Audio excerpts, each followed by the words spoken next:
जेठानी बन गई नानी। कहानी शुरू होती है उमा के ससुराल से। उमा उसके पूरे परिवार के साथ बड़े ही खुशी से रह रही थी। उमा की शादी को अभी अभी 2 महीने पूरे हुए थे।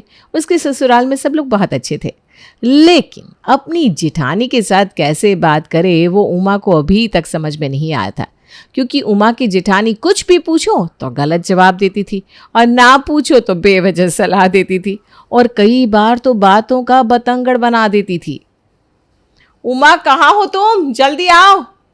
ये क्या कर दिया तुमने? तुमसे एक काम भी ढंग से नहीं होता क्या? क्या हुआ दीदी, मुझसे कुछ गलती हो गई क्या? तुमसे नहीं, मुझसे गलती हो गई भाई। मैंने मेरा एक छोटा सा काम तुम्हें सौंप दिया। मुझे ऐसा लगता था तुम नई नवेली दुल्हन हो, तुमसे रसोई नहीं हो पाएगी, इसलिए तुम्हें छोटे मोटे काम बताती रहती हूँ, लेकिन मुझे यह नहीं पता था कि तुम्हें प्रेस करना भी नहीं आता। अरे दीदी। अरे अब क्या दीदी, तुमने मेरी पूरी साड़ी खराब कर दी। मुझे तो लगता है तुमने ये जानबूझकर किया है। वैसे भी तुम्हें मेरी ये साड़ी बहुत पसंद थी ना। उमा की बात सुने बिना ही हेमा अनुमान लगा लेती है। मुझे पता है दीदी, मुझसे गलती हो गई, लेकिन आप मेरे बारे में गलत सोच रही हो।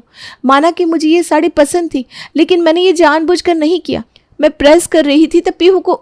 अरे अब बस रहने दो। अपनी गलती को छुपाने की कोई दूसरी वजह नहीं मिली तो अब मेरी पीहू को बीच में ला रही हूं। अब मैं तुम्हें कोई काम ही नहीं बताऊंगी। लगता है मेरा काम करने में तुम्हें बड़ी तकलीफ होती है ना। अरे दीदी, मेरी बात तो सुनो पूरी। अब तक दोनों बहुओं की बात दूर से देख रही शोभा उनके पास आकर उनके झगड़े की वजह पूछती है। अरे क्या हुआ बड़ी बहू, क्यों इतने जोर से चिल्ला रही हो? तुम्हारी आवाज तो आंगन तक सुनाई दे रही है। हाँ माँ जी, आपको तो मेरी ही आवाज सुनाई देगी। ये आपकी लाडली बहू है ना, ये बेचारी तो कभी कुछ बोलती ही नहीं। मेरे ही कर्म फूटे जो 10 साल पहले आपके बेटे से शादी करके मैं इस घर में आ गई। मैं मेरे बारे में कभी नहीं सोचती। मुझे तो हमेशा चिंता आपकी, देवर जी की और इस घर की रहती है। मैं आपको अभी से बता रही हूँ माँ जी, जरा ध्यान दीजिए अपनी छोटी बहू की तरफ। इसे ना ज्यादा ढील मत दीजिए, वरना एक दिन आपको ही ज्ञान सिखाने लगेगी। अरे अभी थोड़ी ना कुछ अलग हो रहा है। अभी तुम ज्ञान ही तो सिखा रही हो, कल यह सिखाएगी।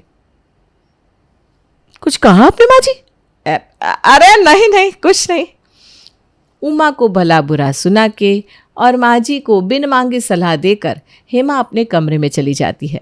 लेकिन जेठानी की कड़वी बातें सुनकर उमा की आंखों में आंसू आ जाते हैं। उमा की आंखों में आंसू देखकर शोभा कहती है, अरे बेटा उमा, तुम अपनी जेठानी की बातों को अपने दिल पर मत लो। इसे ना आदत है खुद को होशियार समझने की और दूसरों की गलती निकालने की। या ऐसी ही है, छोटी छोटी बातों को लेकर घर की शांति खराब कर देती है। लेकिन माँ जी, मैंने दीदी की साड़ी जानबूझकर नहीं जलाई।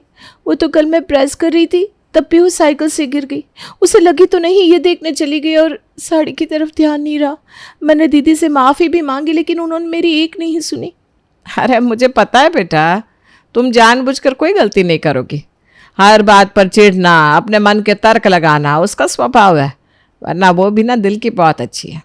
तुम उसकी बातों को सुनकर अनसुना कर देना। पिछले 10 सालों से हम यही तो कर रहे हैं। मुझे बस घर की शांति चाहिए। शोभा उमा को समझाकर वहाँ से चली जाती है। शांत होकर उमा भी अपने काम में लग जाती है। तभी दरवाजे पर सविता आती है। दूसरों के घर की खोज खबर रखना, बेवजह दूसरों को घबराना, ये मिसेस शाह की आदत थी। शोभा, शोभा कहाँ हो तुम? शोभा सविता को देखकर मुंह मोड़ लेती है और धीरे से कहती है, आ गई है खबर जानने। क्या है सविता? आंगन में कोई खड़ा रहे तो हमारा हॉल, अरे हॉल के सोफा तक ढंग से दिख जाता है, और तुम्हें सोफे पर बैठी हुई इतनी मोटी बुढ़िया मैं नहीं दिख रही हूं? बेटा उमा, जरा पानी लाना। उमा पानी लेकर आती है। अरे ये क्या शोभा, नई बहू क्या आ गई? तुमने तो बड़ी बहू को रिटायर ही कर दिया। सविता हेमा के बारे में बात कर रही थी। तभी हेमा अपने कमरे से बाहर आती है और उसके कान पर सविता की बात आती है। नमस्ते आंटी जी, कैसी हो आप? अरे मैं तो ठीक ठाक हूँ बेटा, मुझे तो चिंता तुम्हारे बारे में है। मुझे लगा नई बहू आ गई तो इन लोगों ने कहीं तुम्हें मायके ना भेज दिया हो। अरे नहीं नहीं आंटी जी, 7 फेरे लेकर आई हूँ। ये लोग चाहे तो भी मैं थोड़ी ना इतनी आसानी से इस घर से चली जाऊंगी। हाँ बराबर है। मैं कुछ ना और ही बात करने आई थी। आजकल मोहल्ले में चोर बड़े बढ़ गए। हमारे पीछे का वो मोहल्ला है ना, वहाँ के पटेल मेंशन में चोरी होगी। अपना पैसा सोना सब कुछ संभाल कर रखना। अरे सविता, कहाँ का पैसा कहाँ का सोना। इतना बड़ा घर है, घर में इतने लोग रहते हैं, कारोबार में जो कुछ भी मुनाफा होता है आधे से ज़्यादा तो फिर से कारोबार में डालना होता है, और कुछ कमाई घर चलाने में लग जाती है, और कुछ हम बूढ़ों का इलाज दवाई में लग जाते हैं। कुछ बच गए तो घर में छोटी बच्ची है, उसे क्या कब लग जाए किसको पता। ऊपर से त्योहार, मेहमान, ये सब चलता ही रहता है। अब झूठ क्यों बोल रही हो माँ जी? अभी 2 महीने पहले ही आपने गले का नया सोने का हार खरीदा ना, और मुझे और उमा को नए कान के झुमके भी तो दिलवाए। ये सब अभी घर में ही तो पड़ा है, बैंक के लॉकर में नहीं रखवाया। माँ जी, कम से कम आप अपनी सहेली से तो सच बोला करो।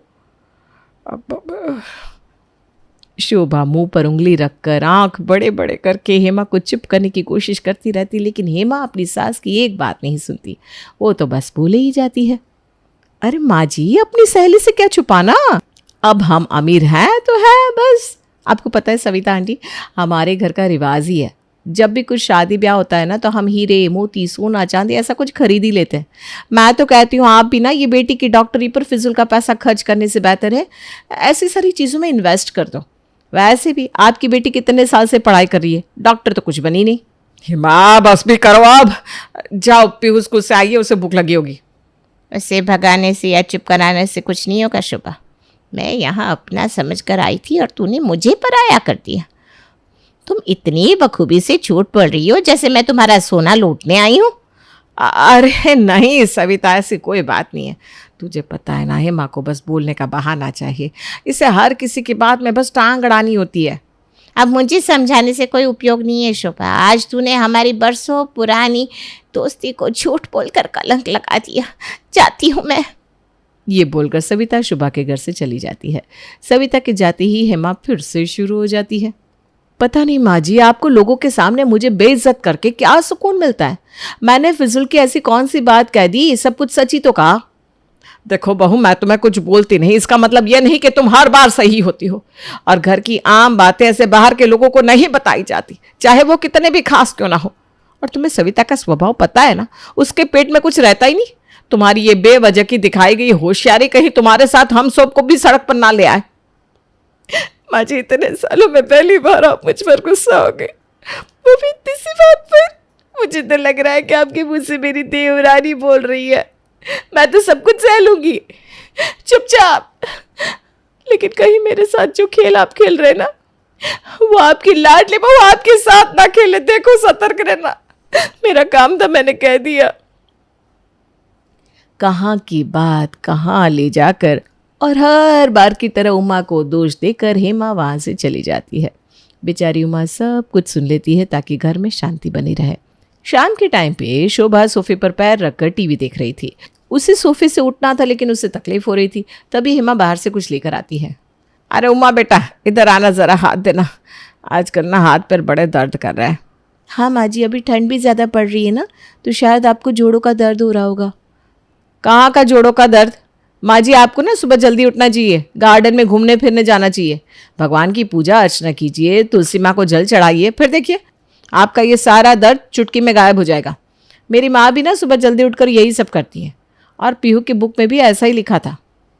हाँ बहू, मैं कल से यही सब करूँगी।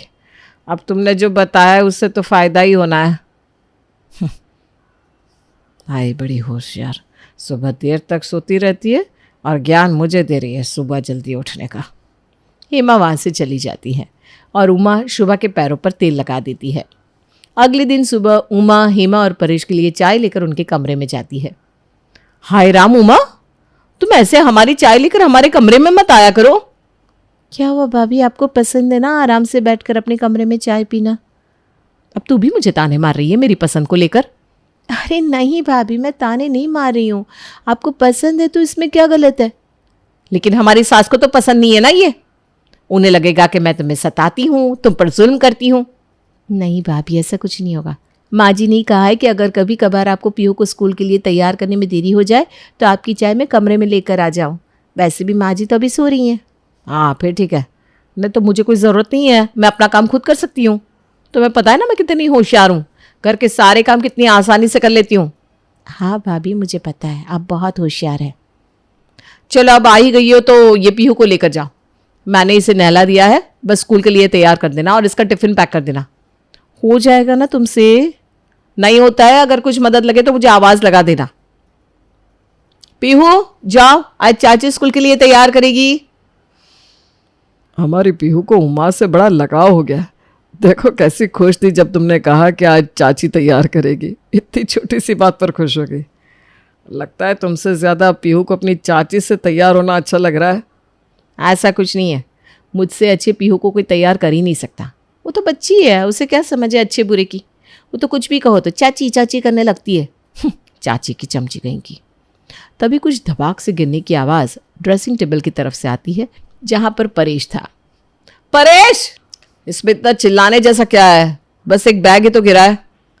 ये सिर्फ बैग थोड़ी ना है, ये मेरी मेकअप की बैग है। तुम्हें इसकी कीमत भी पता है?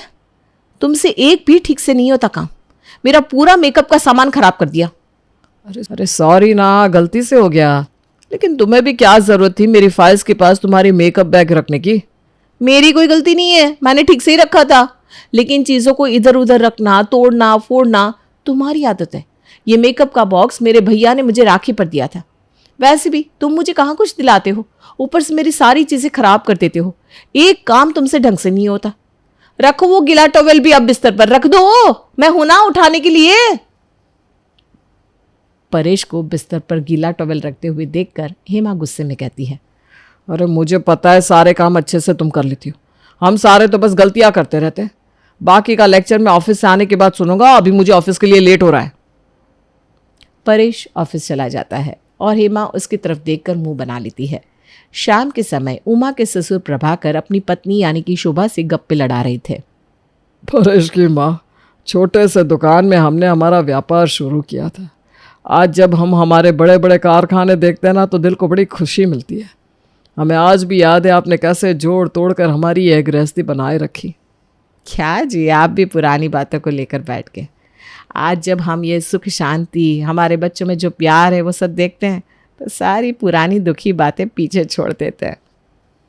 हेमा किचन में कुछ काम कर रही थी, लेकिन उसका पूरा ध्यान सास ससुर क्या बात कर रहे हैं उसी तरफ था।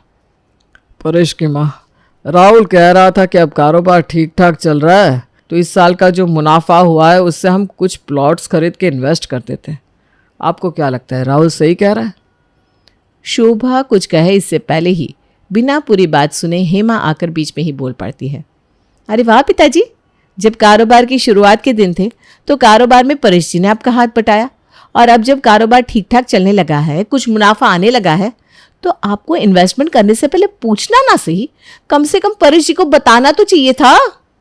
पर हाँ, क्यों बताएंगे आप? आजकल तो आपके लिए देवर जी कहेंगे वही पूर्व दिशा है। मुझे ये ठीक नहीं लगा, इसलिए मैंने कह दिया, वरना मैं होती कौन हूँ आपको सलाह देने वाली। अरे बहू, तुम गलत समझ रही हो, ऐसा कुछ नहीं है। प्रभाकर ये बोल ही रहा था तब परेश और राहुल घर आ जाते हैं। दोनों के लिए पानी लेकर उमा भी किचन से बाहर आती है। अरे क्या हुआ पिताजी? लगता है आप किसी महत्वपूर्ण विषय पर चर्चा कर रहे हो। अरे कुछ नहीं बेटा, मामूली बात थी। तुम ऑफिस से अभी अभी आए हो, ज़रा बैठो, आराम से बात करते हैं। आप क्यों आराम से बात करना चाहते हैं आप परेश से, जब बात इतनी आगे बढ़ चुकी है? अरे क्या हुआ पिताजी, कोई परेशानी वाली बात है क्या? अरे बेटा तुम घबराओ मत, कोई बात नहीं। तुम्हें तो पता है ना कि हेमा का स्वभाव कैसा है। अब जब पकड़े गए तो वो क्या बताएंगे? सुनो जी, मैं बताती हूँ। आपकी पीठ पीछे आपके माता पिता सारी प्रॉपर्टी अपने छोटे बेटे के नाम करना चाहते हैं। अरे हेमा बेटा, ऐसा कुछ नहीं है। प्रॉपर्टी? कौन सी प्रॉपर्टी? अरे बेटा, तुमने वो इन्वेस्टमेंट के बारे में मुझसे बात की थी ना, वही। मैं तुम्हारी माँ को इस बारे में बता रहा था कि बहू ने हम दोनों की बातों को अधूरा सुनकर कुछ और ही समझ लिया। अरे भैया, वो MK रोड वाले 2 प्लॉट्स जिनके बारे में आपने मुझे पिताजी से बात करने के लिए कहा था ना, शायद वही प्रॉपर्टी वाली बात चल रही है। हाँ बेटा, वही बात चल रही थी और बहू ने बात इतनी बढ़ा दी। देखो हेमा, मुझे कई बार तुम्हारी इस बेवजह दिखाई गई होशियारी पर बहुत गुस्सा आता है, पर मैं नज़रअंदाज कर देता था। लगता था तुम सुधर जाओगी, लेकिन आज तो तुमने हद ही कर दी। मेरे माँ बाप पर झूठे आरोप लगा दिए। इस घर में सभी बातें मुझे बताई जाती है। आज तक मेरे पीठ पीछे कभी कुछ नहीं हुआ और मुझे यकीन है कि आगे भी नहीं होगा। अरे जाने दो ना भैया, भाभी ने शायद गलत सुन लिया होगा। राहुल, आज तुम अपनी भाभी को बचाने की कोशिश मत करना। आज हेमा ने अपनी सारी हदें पार कर दी है। हमारे देवता समान माता पिता को इसने इतना भला बुरा कहा, यहां तक कि वो मुझे फंसा रहा है ऐसा आरोप भी उन पर लगाया। हेमा तुम शायद भूल रही हो कि जिस घर में खड़े रहकर तुम ये सब बोल रही हो ना, वो घर मेरे माता पिता का है। वो चाहे तो तुम्हें 2 मिनट में इस घर से धक्के देकर बाहर निकाल सकते हैं, लेकिन ये उनका बड़प्पन है कि वो तुम्हारी हर गलती को नादानी समझकर माफ कर देते हैं। लेकिन तुम्हारी हरकतों में कुछ सुधार आता ही नहीं। माफ कर देना परेश जी, मुझे लगता था इस घर में मैं अकेली होशियार हूँ, इसलिए सबको बेवजह सलाह देती थी और किसी की भी बातों में बीच में बोल देती थी। मुझे ऐसा लगता था कि सभी मैंने कहा हुआ सुने, लेकिन मुझे एहसास नहीं था कि ऐसा करके मैं अपने परिवार की शांति बिगाड़ रही हूँ, मेरे अपनों को नाराज़ कर रही हूँ। हमारे परिवार में दरार पड़े ऐसा मैंने कभी नहीं सोचा, लेकिन आज वही सब होने जा रहा था। मैं अपने किए पर शर्मिंदा हूँ और मैं आज अपनी गलती मानने के लिए तैयार हूँ। माँ जी, पिताजी, मुझे माफ़ कर देना, मैंने आपको अनजाने में उल्टा सीधा कह दिया। उमा तुम भी मुझे माफ़ कर दो, मैंने तुम्हें भी कई बार दोष दिया। परेश जी आप भी मुझे माफ़ कर दो, जाने अनजाने में मैंने आपका भी दिल दुखाया है। अरे बेटा रहने दो, तुम तो हमारी बेटी जैसी हो, अब हम तुम्हें माफ़ नहीं करेंगे तो कौन करेगा। भाभी, कभी कभार मुझे आपकी बातों का बुरा लग जाता था, लेकिन आप मुझसे बड़ी हैं, आपको मुझे कुछ कहने का, कुछ सिखाने का अधिकार है। आप मुझसे माफ़ी मत मांगिए।